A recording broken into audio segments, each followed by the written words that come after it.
GNC is the destination for all of your wellness and fitness needs this summer with amazing flavors like Jolly Rancher Watermelon Lit and, for a limited time, the Girl Scout cookie-inspired flavors in their top-selling Total Lean Shake 25 RTD. You can also grab convenient, hunger-satisfying bars and drinks from Total Lean-In fruity flavors like strawberries and cream, blueberry, and for a limited time, the Girl Scout cookie-inspired flavor lemon. Shake it up with pre-workout flavors like Woke AF Sets on the Beach and Alani New Hawaiian Shaved Ice. Visit a GNC store location or visit gnc.com. Thanks, I don't need help. Just watch me love myself. That's all I want. Got what I want. That's all I want. I'm not sorry. I'm Claire Fallon. And I'm Emma Gray. And this is Love to See It, an obsessively detailed recap podcast about The Bachelor and other pop culture that makes us laugh, cry, and curse the patriarchy. We can't live with these shows and we can't live without them, but we can break down every juicy moment and unpack all the weird messages these shows send us about love, sex, and dating. Stop, drop, roll. Stop, drop, roll. Fire. Can you keep up? I love it. Hello, and welcome to Love to See It with Emma and Claire. Today we're going to do something a little different from what we've done in the past. A little experiment, if you will. We're doing a mailbag episode today, and I am so excited. Listener questions. I'm so excited. I was really nervous, to be perfectly transparent, about doing this because to me, this is like asking someone out. It's like I ask people to send me questions, and like, what if they don't send me questions? I would feel so rejected. And so thank you to everyone who sent questions. So let's start with a question that I appreciated really for its phrasing, but also for what it prompted me to think about. This is from Liz Waiter.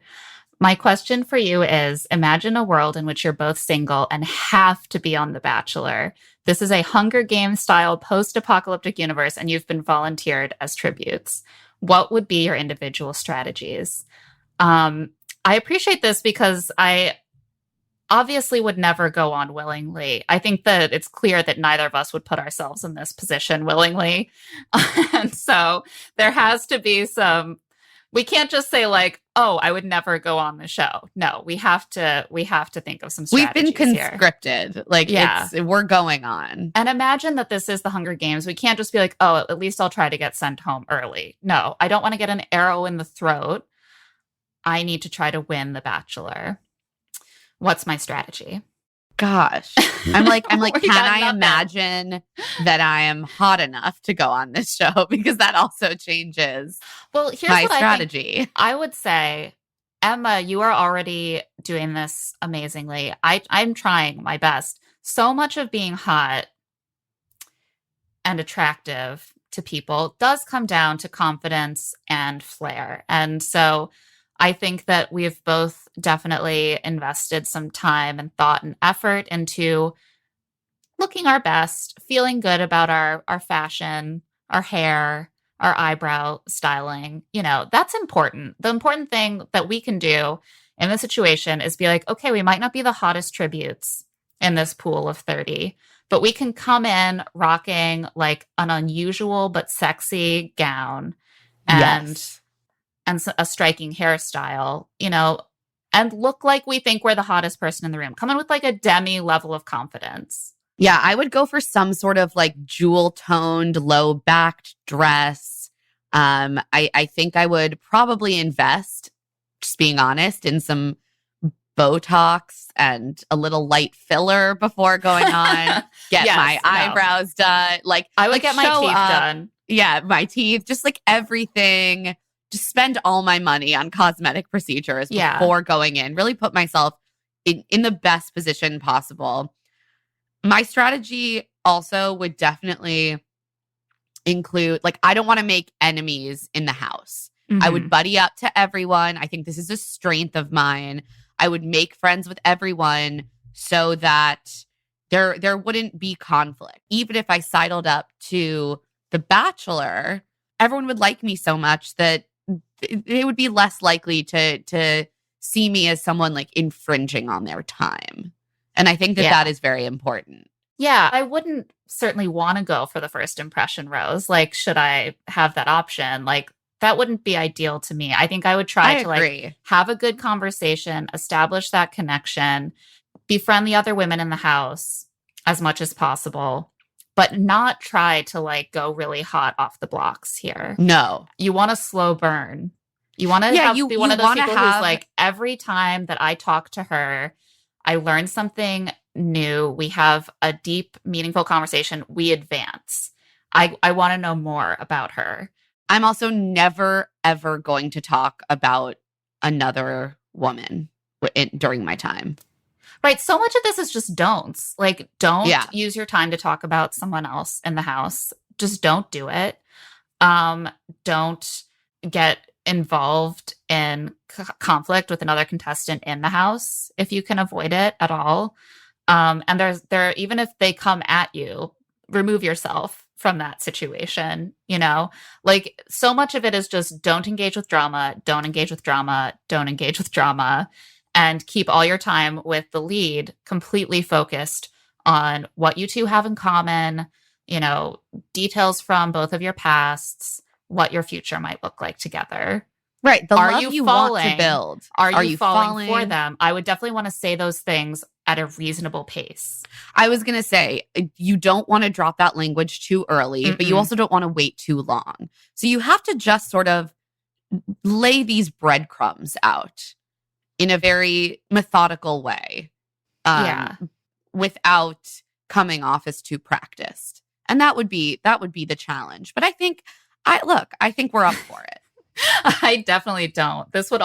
My beautiful plan would go up in smoke within like moments of entering the house. I know. Realistically, I would probably just like be crying in the bathroom night one. But like I'm thinking of this as like, it is life or death. I have to force myself. You know, it's interesting that you bring up crying. I think I would have to incorporate crying into my strategy because I cry so much, so easily. Or at least I have in other similarly like emotional situations in my life. I don't really cry that much now, but if I were in that setting, I think I'd be very prone to tears. So I think I would have to try to maybe weaponize that. You know, like, I'm not going to be the girl who's like, every time I'm with her is a super fun time. It's like, most of the times are fun, but then every now and then I show him a little crack, a little tear, you know, like I get a little comfort.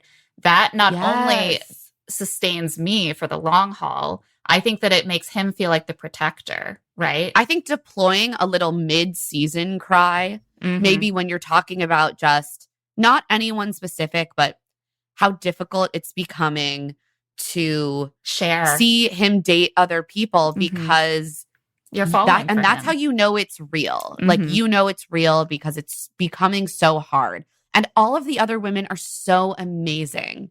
But it's just hard to share your boyfriend because you are, insert tier, falling. Yes. For him. And also making friends with all of the other women. Like, that is also how you avoid conflict. Good relationship with everyone. If someone's not good vibes, you just remove yourself a little bit.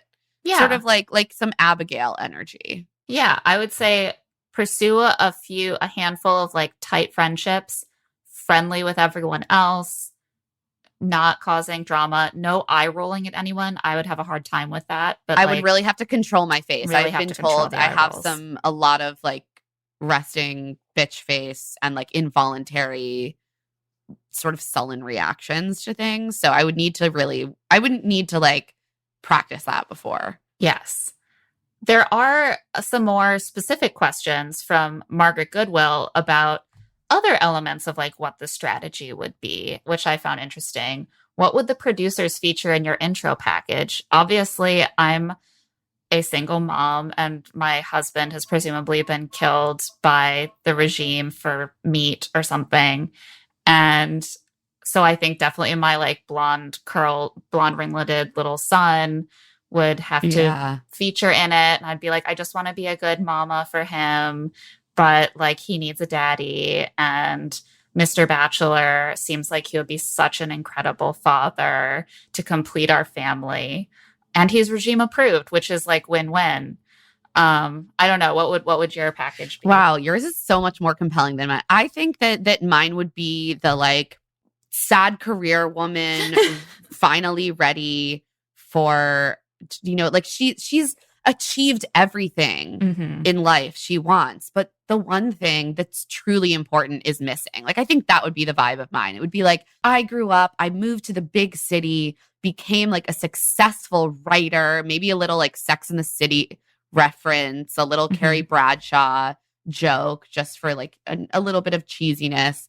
You know, as I sit in my apartment typing away at my MacBook. Your sleek MacBook and your beautiful Instagrammable apartment. But like, there's a sadness. There's a fundamental sadness. And I'm wistfully thinking about, where is he? Where is my match? Where is he? I've been dating. I've been dating for 20 years. Where is he? Where is he? It's my Charlotte moment. Like, I'm ready for love. And maybe this amazing man could be the match, could like come in and just be the challenging partner that I need. Yeah. Meet you on your level. You can be a power couple. He can fill the void in your massive New York 1-bedroom. Massive. Massive and beautiful. I love that for you. I think you would really wear the Sex and the City package very well. Yeah. What about limo exits? This is also from Margaret Goodwill. I mean, I would not go for a gimmick. It's just, I wouldn't do it. It wouldn't work well for me. I know it wouldn't come off cute. It wouldn't land for me. So I think I would go for like a mostly classic entrance, but maybe throw in some sort of like cheeky one-liner or present some sort of thematic, like small token or gift, like a meaningful thing. And it's hard to say because I would need to tailor it to who the Bachelor is. Like, you know, if it was like a hulking firefighter or something, I could definitely see myself being like, hi, I'm from Brooklyn, like smile and then be like, you know, I'm just here to see if maybe you can light my fire. Wow. Like a little, You're gonna go for a little cheeky, line. Yeah, like a little line, but nothing too intense. Right. Nothing that, like something that might make him remember me slightly, but like nothing too risky, because I just don't think I could pull it off. Okay. I like that. I think for me, there are 3 sort of good approaches.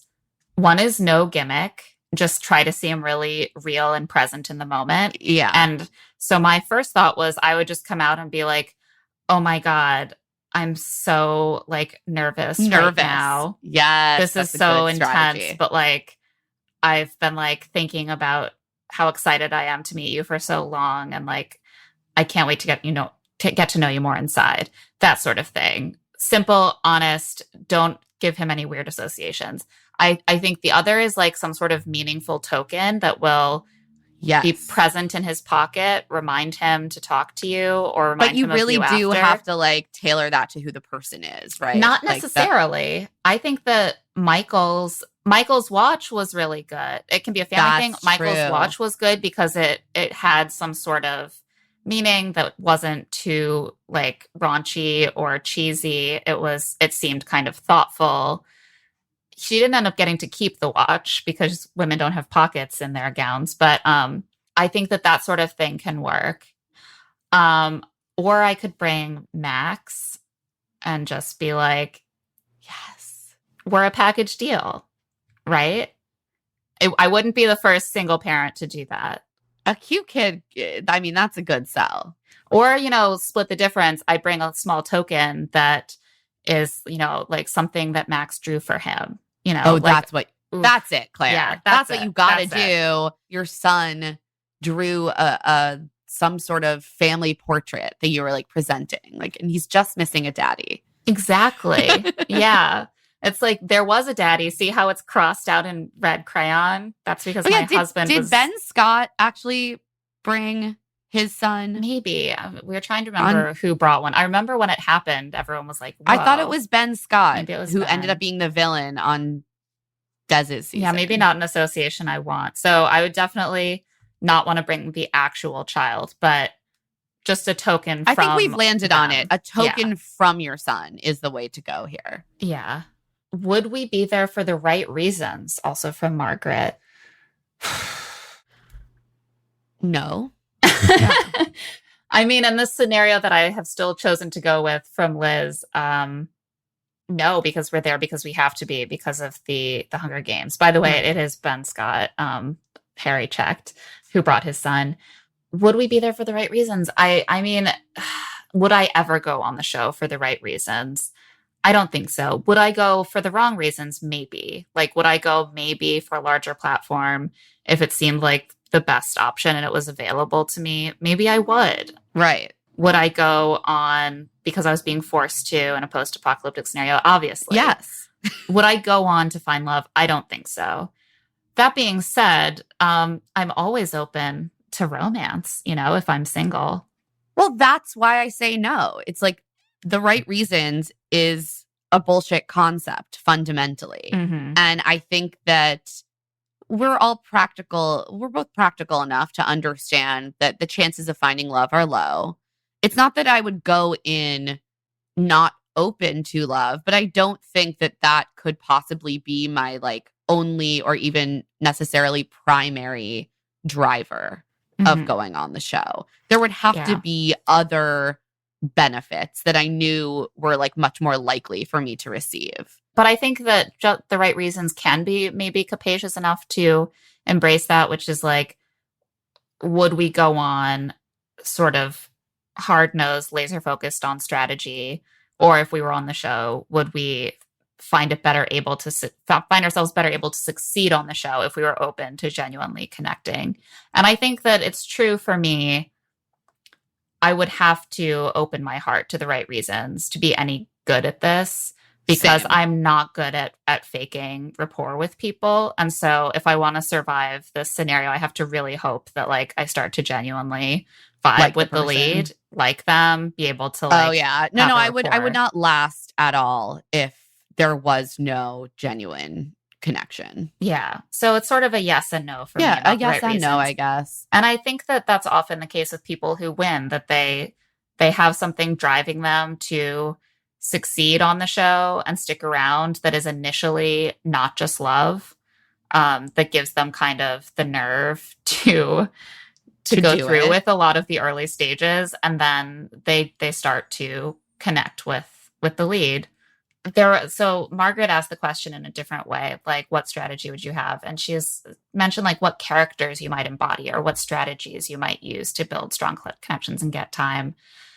I definitely don't think you embody the villain character in order to succeed unless you just want to break out in a couple episodes and then go home. I don't think I would choose to do that. I don't have a strong enough stomach for that. I think you really have to try to embody the wifey stereotype, sweet, pleasant, docile, attractive. And that's going to be the winning formula. Earnest with a little bit of humor. Yeah. Yeah. I would definitely have to tone down how harsh my humor can be, how acerbic my humor can be, and try to make it much more gentle. And strategies, I think, are different for women than men a little bit, because you want to be assertive enough to get the time. It's quicker for people to take it poorly if you're assertive about getting time, if you're a woman. I think what Catherine did on Sean's season was actually quite effective, where she wrote him notes throughout the season. So she was having communication with him that was not noticeably taking time from the other women. And I think that I would probably try something like that. This is from Emily Wacker. And now we're getting into some questions that are more about a theme that's near and dear to our hearts. Friendship. Why do you think friendship has been such an important theme on your podcast? Friendship, especially with other women, has really formed the core of my closest and most intimate relationships for a lot of my adult life. So it's for me, a theme that sort of always feels present, and thus also kind of something that I enjoy seeing mirrored back. I think that friendship is is something that you and I have experienced differently, but it's very important to both of us. Yeah. I think that for me, friendship has actually been kind of a mysterious and sometimes difficult to access thing. And so I think, romanticized friendship. And as you know, when we started the podcast in my early 20s, I was becoming more settled, but I had been through like a few years, like sort of starting in college, of being really unsettled around friendship, not really having enough friendships that felt reliable, feeling like I didn't know how much to ask for from my friends or how much I should give them or be given by them. I've always struggled to make new friends. And so like friendship has always just seemed really precious to me because it's so difficult for me to achieve. And I think also like starting with a Bachelor podcast, it's just crazy how the show demonizes friendship, or especially how much it did when we were starting to watch it. Like, yeah, I remember discussing names for our first show, and we barely discussed it because you were like, we should call it Here to Make Friends. And we were both like, oh yeah, because the not here to make friends thing was such a trope that's associated with The Bachelor. And we were like, the opposite of that. We want the opposite of that. We want friendship. It's like crazy to me to associate yourself with like opposition to friendship. Right. But I do think that the show has always been very suspicious of friendship because friendship is a distraction from time with the lead. Are you here to fall in love or just to make a bunch of new buddies? And that has always like kind of weirded me out. It really is such a bizarre concept that like having good platonic relationships would in some way prevent you from accessing an intimate romantic partnership. Like one only has so much space to think about people in your brain. So if you're not thinking about, how you're falling for the lead 100% of the time, and you're also enjoying getting to know the women in the house, somehow that's a negative. Whereas like when you look at, we were just talking about strategy, and the reality is that you're likely to have more success, I think, often if you can achieve investing in both. Yeah. I mean, that's the thing, though, is like often friendships have been in the past on the show, and especially when we were starting the podcast, depicted really oddly. Like that, these two guys are hanging out. Are they gay? Like, these guys are buddies. Do they even care about falling in love? Women's friendships, I think we basically don't even really see for many of the seasons at all.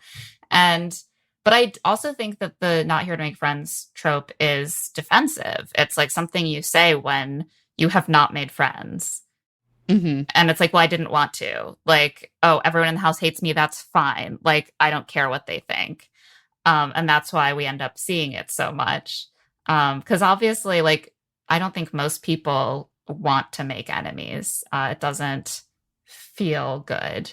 Unless like you came on to make a splash by being the villain. But a lot of people just become villains by accident and did not actually come on planning not to make friends.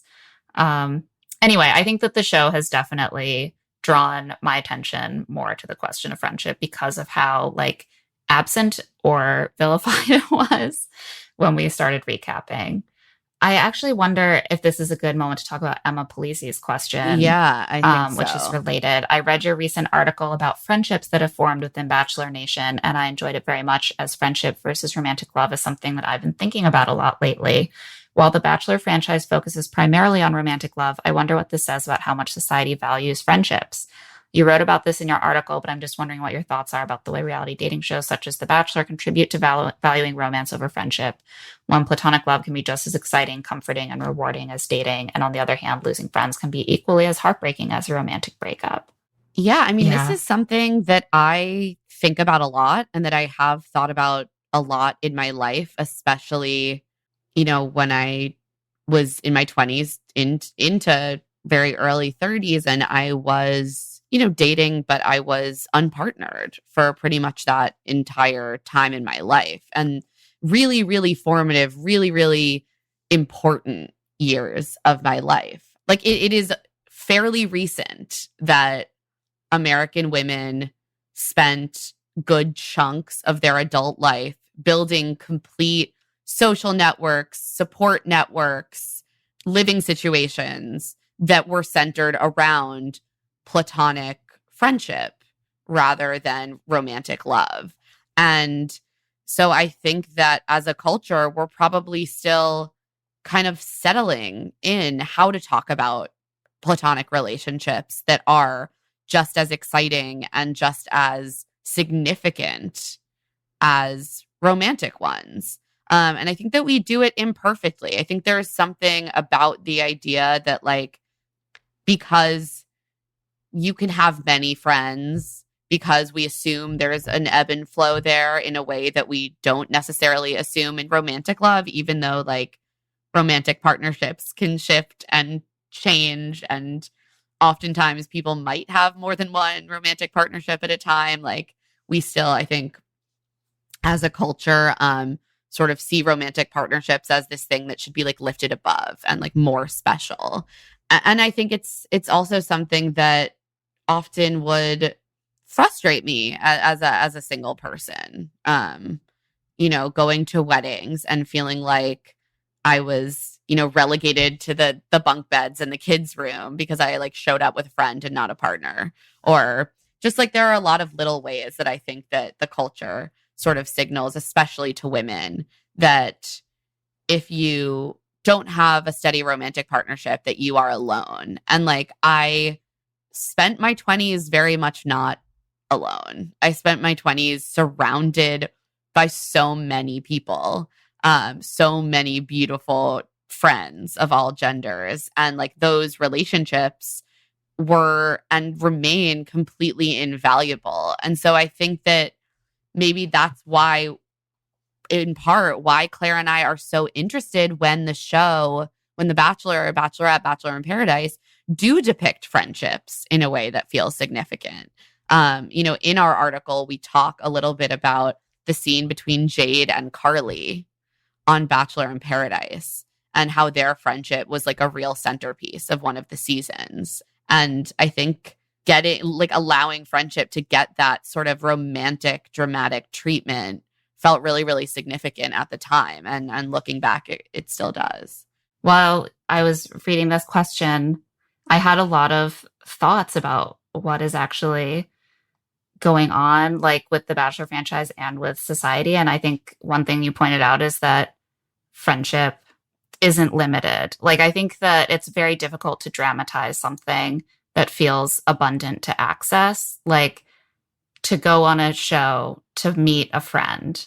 Don't we all have friends? Like, right? Because the very thing you're saying, which is that, like, I have always had friends, I can rely on them, is why it's difficult to propose a lack that people need filled in their lives. Whereas I think a lot of people are single a lot of the time. They don't have a romantic partner. So I think that abundance can work against friendship in terms of making it fascinating content. I also think that the way that society is structured right now is actually playing into some of this, even though it's a very traditional thing in certain ways to focus on the nuclear family and romantic partnership. But, like, people are always moving, I feel like it's if we all lived in the same place forever, then you might build up a network of friends that feels as permanent as your partner. But in the end, you can't move to be in the same place as any or all of your friends. A partner fills that role for most people of, like, who is the person that I am going to make clear commitments to about tying my life to them.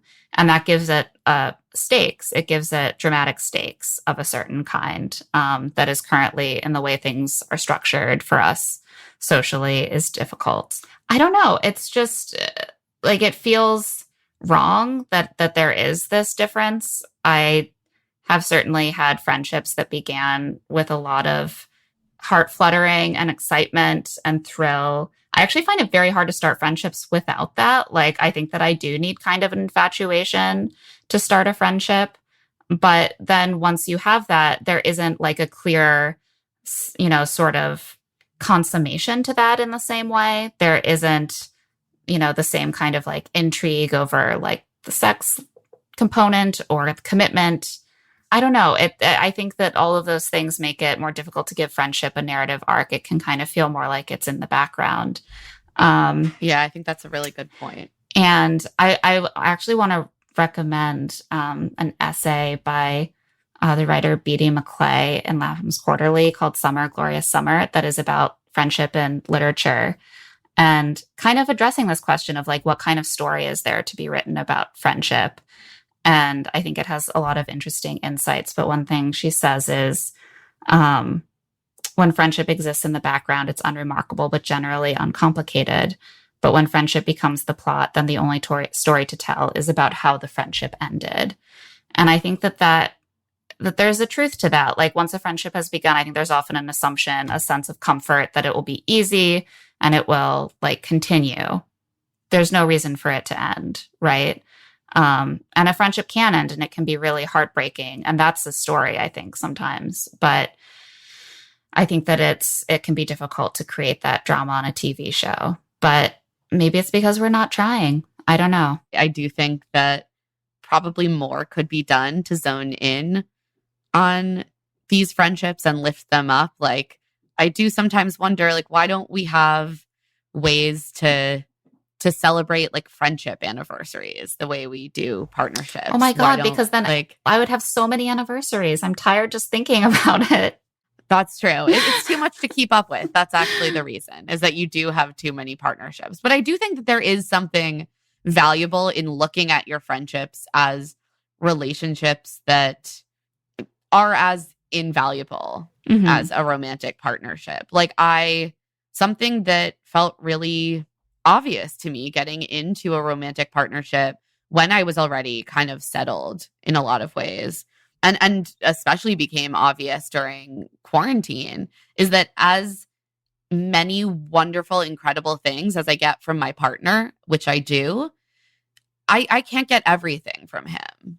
And there are so many things that I felt myself longing for when I didn't have regular access to my friends. And I think we would all do better to acknowledge that and make sure we're not treating our friendships as disposable in any way.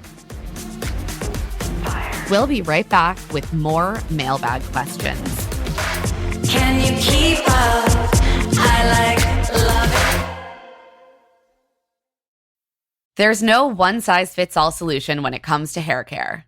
It's so true. I mean, I have sort of wavy, wants to be curly hair, and I just can't use the same shampoo and conditioner combo that my husband has in the shower. I need something that will really address the frizziness I get, the dryness, the greasiness at the roots. I need something specialized to me. Well, thanks to Prose, you can fall back in love with your hair. Prose makes custom hair care that's effective because it's personal. Using natural ingredients with proven results, Prose customizes every product in your routine, from shampoo to supplements. Prose starts by asking about you as a person with their in-depth consultation. Then they analyze your answers and determine what unique blend of ingredients should be in every product of your custom routine. As a carbon-neutral certified B Corp, Prose is an industry leader in clean and responsible beauty. All their ingredients are sustainably sourced, ethically gathered, and cruelty-free. They're also the first custom beauty brand to go carbon neutral.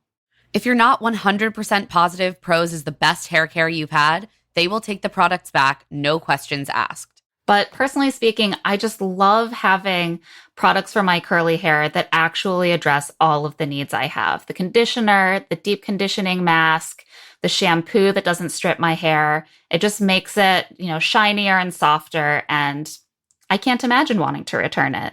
Prose is the healthy hair regimen with your name all over it. Take your free in-depth hair consultation and get 15% off your first order today. Go to prose.com/love2. That's prose.com/LOVETO for your free in-depth hair consultation and 15% off. If you're like us, your taste in wine can change in a heartbeat. Oh, yeah. I crave a rosé when I'm sitting outside under the sun. And then, I go home, I order an indulgent takeout meal, and boom, I want a glass of Pinot Noir. That's why we want to tell you about Coravin. Coravin is expanding the way the world experiences wine with a revolutionary new way to enjoy wine by the glass rather than by the bottle. With one of Coravin's wine by the glass systems, wine tastes as good as it did the day it was opened, even weeks, months, or years later. Coravin has 3 wine by the glass systems: Timeless, which allows you to preserve for years; Pivot, which allows you to preserve everyday wines for weeks; and Sparkling, which keeps a sparkling bottle bubbly for weeks. Rather than being constrained by which one bottle is open at any given time, you have the power to choose what you want at any time. Cabernet after a long day, a Riesling to go with Tuesday night takeout, sparkling because it's Saturday. The choice is yours. You can pour what you like from any bottle you own without worrying about when you will finish that wine or if it will go bad. And every pour will taste just like the first, whether you return to that bottle weeks, months, or even years later. Explore the full line at Coravin.com. That's CORAVIN.com. And we're back. Let's talk about some more Bachelor Nation type questions from Erica Grant, who sent a bunch of Bachelor Nation questions. Thank you, Erica. Favorite Bachelorette? Oh, there's so many good ones. Yeah, Bachelorettes are tough for me to choose among. Yeah, They're all goddesses. I think off the top of my head, can I say more than one, or do I have to pick one? Try to pick one and then give us some runners up. Okay, I know my top 3. I'm still unsure of the order. I'll say Emily Maynard. Ooh. 1, Rachel Lindsay. 2, Caitlin Bristow. 3. Those are good picks. I think Rachel's my favorite Bachelorette. I just love being in her presence. And so that made the season. On a personal level, I'm obsessed with her. Yeah. So, yeah. I thought she was also just a really good Bachelorette, really knew what she was doing, had it all together. She was in her 30s. In her 30s. Always loved. Always looked amazing. Great fashion. Handled all the guys really well, in my opinion. And so for me, that was, I would say, I think that my favorite season ever to watch was probably Hannah's. Yeah. Which was just, I don't know. It just had that pop-in combination of toxic drama and conflict. But she was so fun. And a lot of the guys, I think, were also fun. She exceeded expectations. And there was just which is good. There were a lot of just breakout moments in that season. That are hard to forget. And so it was a good season.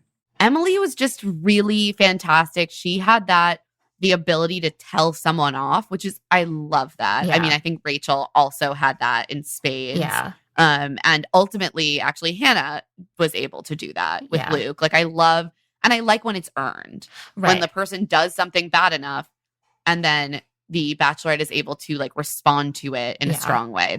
I love watching that. And this is sort of aspirational for me because I love telling people off, but it's not always earned. I think that I can be very very harsh and very quick with that. And so what I love watching and find aspirational about Rachel and Hannah and Emily is that there's so much warmth and openness to them, up until the point when you have absolutely crossed the line. And I admire the ability to hold both of those things, which I think are both virtues, but can be difficult to balance. Yeah, I know. I think you're absolutely right. Should we move on to favorite Bachelor? What's funny is my mind immediately went to least favorite Bachelor might almost be easier. Those are the ones I remember. And I was hated Peter. Oh God. I mean, yeah, they don't tend to stand out to me as people that I really enjoyed watching. Maybe Sean. Sean might be my favorite. Sean is really up there for me. Something I appreciated about Sean is that he did a really good job of managing earnestness with a sense of humor. And like, I remember him being the first Bachelor that was really good at publicly poking fun at himself and like engaging with the criticisms that people had or like the tropes that he would fall into. And he was very self-aware in that way. I also think that we got to see some like both some good drama from his season, but he also was able to push back ultimately when there was someone who was not treating the other women well. Like he sent Tiara home at the right time. And his relationship with Catherine was like genuinely romantic to watch. He had good taste. I think I'm always fond of Ben Higgins and Nick Viall. Me too. As dudes, as leads in very different ways. Like not my absolute favorites. I think that's got to be Sean, but they brought sort of different energies to the leading role. But I think that Ben has a lot of just like weirdly understated charisma and just like it's pleasant to watch.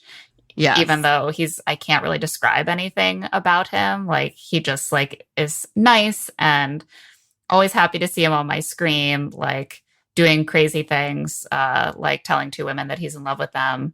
And Nick, I thought, was just trying so hard to produce his own season. And I think in certain ways successful. But it made for, he was decisive. I thought it made for an interesting season. Yeah. It did. He was always like getting women to say that they're in love with him and then being like, anyway, now that you've said that, goodbye. Please go home. Yeah. An older one that I watched way after the fact was Jason Mesnick's season. First switcheroo, like classic. He's a just sweetie. had that. I mean, just sweetheart, single dad. You know, I have a soft spot for our first Jewish Bachelor. Oh yeah. Who do you want to be the Bachelor next between Klaysha and Katie's season from Erica? We've talked about this in a few places, but between those two seasons, my two top picks from Klaysha's season are on Paradise. And it seems like we're going to make it out with someone, Brendan and Ivan. I would be happy to see either of them. I mean, I think Ivan, it feels like Ivan might get caught up in some sort of romantic drama and ultimately not leave with someone, like just from the promos. We'll see, like who knows. But I was thinking about this. I was like, to me, Ivan is the person who could potentially break out from BIP to be Bachelor. I think he could if things fell apart with Jasenia. I just don't want it to happen because I think they're so beautiful together. From Katie's season, this we have not talked about because the rumor from Reality Steve came out more recently than we've really, I think, discussed this in public. Reality Steve basically published that Greg is going to be the Bachelor. I do not necessarily, I take whatever is said in these rumors with a grain of salt. We know that it's kind of hard to know for sure until taping starts because they sign contracts with multiple people. They talk to multiple people. Right. I was going to say that. It's been wrong before about his scoops. I hope he's wrong this time. I think it would be bananas to cast Greg. He is someone who has like shown that he does not buy into the process. And like, while I relate to not buying into the process in certain ways, you have to if you're going to be the lead. Like, I think that you have to pay the dues in a certain way of like sucking it up while you're on the contestant side to get to be the lead. Like, I don't think that you can get rewarded for being like, I'm leaving because I don't want to deal with this anymore by being in charge of it. I don't know. It just doesn't make sense to me. He's not a process guy. Keep him off the show. I think that my top pick would have been Michael.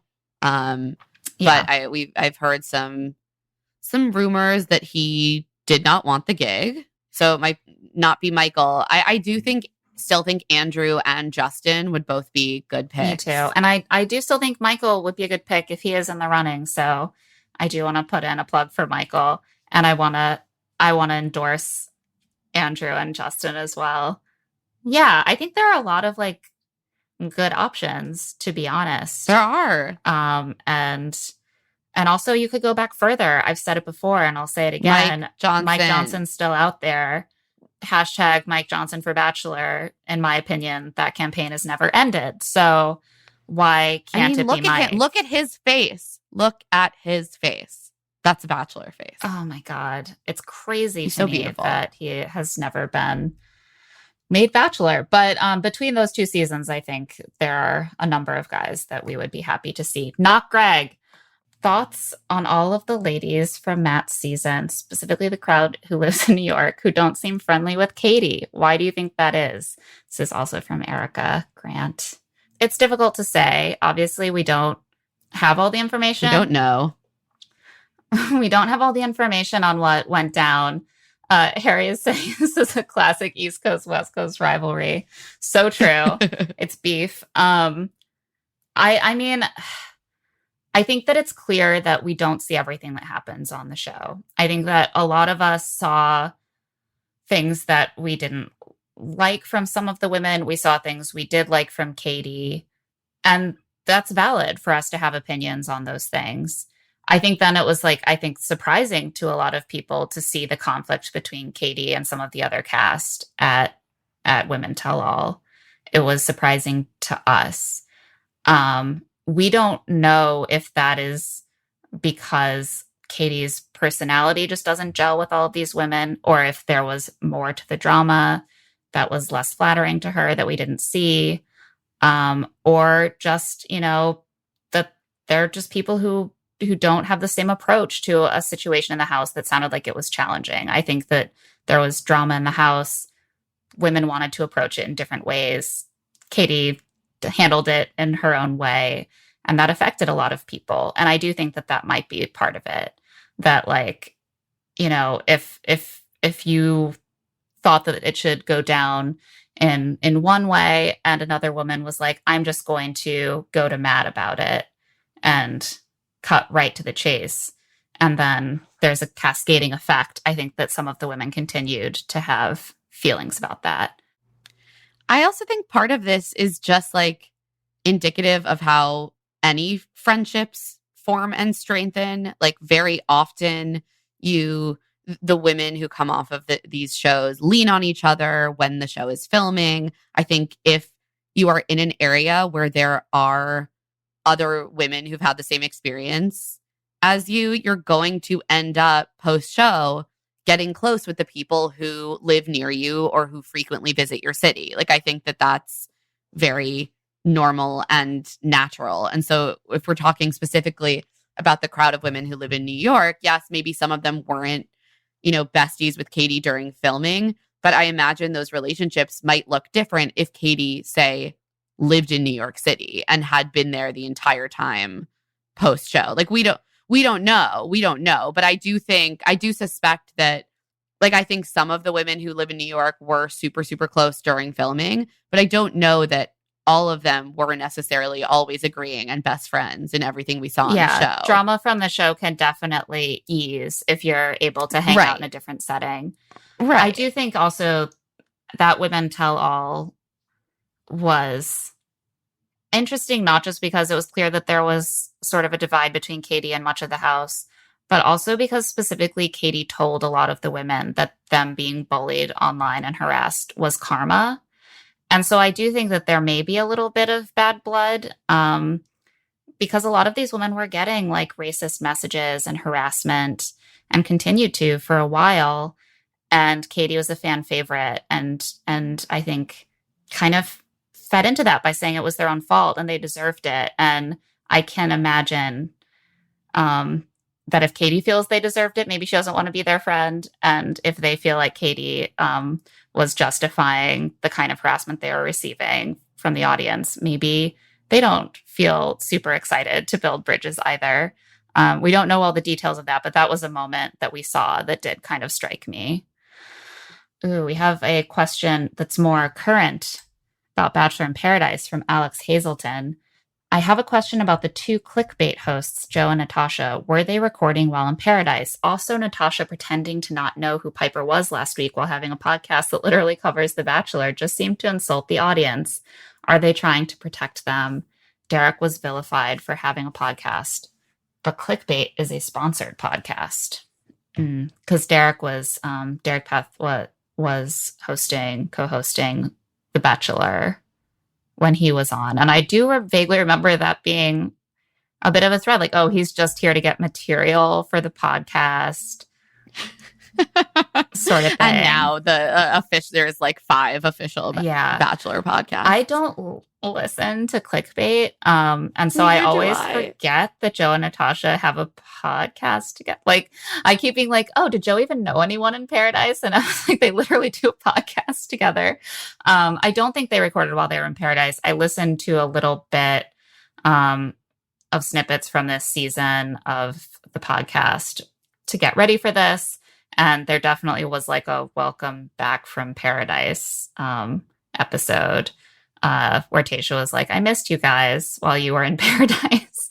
So that certainly made it seem like they didn't record in Paradise. I do think that just the standards for Paradise are always evolving. Like, things are always a scandal on one season that aren't the next season, because these things are part of the ecosystem. Like, recent cast members have podcasts, and people still want to see them on the beach.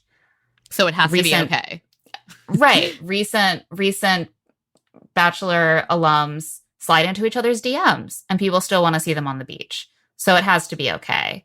And then we see this ongoing negotiation of like, what are the limits of how okay it is? I think that we're seeing that like negotiated in real time. Yeah. With the Brendan and Piper stuff. Right. The Brendan and Piper stuff. And, meanwhile, Tammy and Aaron were definitely in each, like, basically we're like almost openly like, oh, hey, it's you. Hey. Like, all kinds of people clearly had DM'd each other, but because they arrived at the same time or whatever, it was not a big deal. And I don't think they had met in person. Yeah. Like, I think that's what differentiates. Right. So then it Brendan becomes like, Piper. oh, but you met in person. Like, that's different from just being like, hey, like, hope to see you on the beach. They're negotiating this stuff all the time. It is interesting that they don't mention it. Like, that I was allowed to forget that Natasha and Joe have a podcast together, when that it does seem like relevant context, that they have a friendship, that they work together. It does seem like it might be relevant context to include. So I do think it's possible that they're trying to avoid that being a storyline.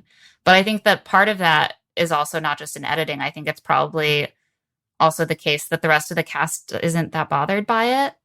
So yeah, I don't see why they would be. Right. Like, it felt a little bit ginned up with Derek. Like, okay, so he has a podcast. Like, how is that going to like change anything about him being on the beach? Like, it never really made sense why people were so upset by it. But people like Joe, people like Natasha, and now they're going to know a person with a big Bachelor Nation platform better than they did before. So like, what's the downside to them for getting to know Joe and Natasha better on the beach? I think that the interests of production and of the cast are aligned in the sense of wanting Joe and Natasha's platform to be useful to them. Yeah, I think you're right. List your top characters on BIP so far, 1 man and 1 woman. It's going to be a short list of 2 each. I'm getting stuck on the man again. 1 woman, definitely Tajwan. Oh my God, yes. My hero. Yeah, I'm sorry. Taj for me too. She's perfect. She's the protagonist of Paradise. She's the character that you relate to, that allows you to enter this weird world. But also she's like the romantic lead where you're like, I just want her to like stumble awkwardly into love that's like perfect and stunning. You know, she brings all of that to the table. She's funny. She's relatable, but still incredibly beautiful. She's just got it all. I'm happy that, right, she has gotten, like, I feel like she was, because she came in late last time, she was sort of like a gimmicky side character. And I love that she's like really in the mix this time. And we get to know her as more than just sort of a punchline. But she still remains extremely funny and entertaining and relatable. And that is just, it's a perfect combination. I think for men, I think right now I'd say Joe has been like the most compelling character. His like The way he like wanders around the beach with his big white arms swinging around, and his like awkward sadness and like blowing little bubbles at the camera when he gets awkward and is trying not to cry. Like that really does it for me. Yeah, it's been working. We both really crave a relatable king and queen. I think that's clear. Yeah, I think that Joe brings a little bit of what Tajwan has to the table. I do think he's funny, although in a much more understated way. But they both have kind of like a self-deprecating, like goofy vibe going, and yet are like desirable. And you're like, what do you have to be self-deprecating about? You're hot. You're hot. You're both literally and figuratively hot. I'm kind of annoyed that Katie's guys are all like being so cliquish, to be honest, and that they're spending a lot of time rehashing drama. And Connor is like driving me crazy. I'm sorry. Like I was listening to I was listening to a bunch of Bachelor recaps the other day. Someone had on Lance. Was it Nick? Had on Lance as a guest. And Lance was like, the one thing that Connor asked me was whether his song made it on the first episode of Bachelorette, because they were there taping while it was airing. And he just was like, oh, did my song make it? That's all he wanted to know. And I was like, Connor, we trusted you. I didn't really trust him. Like, yikes. It's getting to be a lot for me. I hate puns. It's just like chill. I still have a soft spot for him, but I'd still pick Joe over him for sure. My soft spots still are for Brendan and Ivan, even though Brendan is acting like a fuckboy. And I know that's why I couldn't choose him. It's just and we haven't seen enough of Ivan. It's just like exactly moments here and there. I love Ivan, but he hasn't really broken out quite yet. I have hope. How great he was on the date with Jasenia. I thought he really was modeling great conversational partner behavior in that conversation. And I was like, yes, Ivan. Generally speaking, aside from like Demi and Victoria's, I think the women are great. But Taj is the all-star. And Harry points out that Joe is important because we're keeping strong regional accents alive. Everyone on TV can't just have some sort of like blurred together, bland coastal, no accent. You know, we love that for Joe. And I think that's going to be it for us. Ending on a positive note. Thank you everyone so much for all your questions. This was a lot of fun. Actually, more fun than I expected, to be candid. It was really fun and we'd love to do it again. So keep sending questions. Send us more questions if you have them. If they just come up at random times, we'll just kind of do one of these whenever we get a critical mass of questions to answer. So that's it for Love to See It with Emma and Claire. Love to See It is produced by us, Claire Fallon and Emma Gray, and Stitcher. This episode was edited by Harry Huggins. Our theme music is by Tamar Habib, and our art is by Celine Chang. Josephine Martirana is our executive producer. If you like the show, please, please, please rate us 5 stars, leave a review, and most importantly, tell all of your friends who used to listen to us as Here to Make Friends. Help us get the word out about our new name. You can also find us on Twitter at Love to See It Pod and Instagram at Claire and Emma Pod. I'm on Twitter and Instagram at Emma Lady Rose. And I'm at Claire E. Fallon. We'll be back on the beach next week to recap another week in paradise. Can you keep up? I like love